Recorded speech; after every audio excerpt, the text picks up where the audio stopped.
On August 12, 2015, at around 11:30 p.m., a massive explosion occurred at a warehouse in Tianjin, China. The warehouse stored hazardous chemicals, including approximately 800 tons of ammonium nitrate.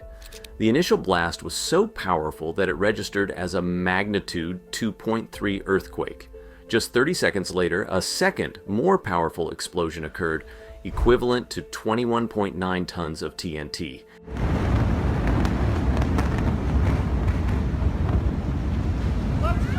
And registered as a magnitude 2.9 earthquake. Tragically, the explosions resulted in 173 deaths, including 104 firefighters, making it the deadliest incident for Chinese first responders since 1949. Additionally, 798 people were injured.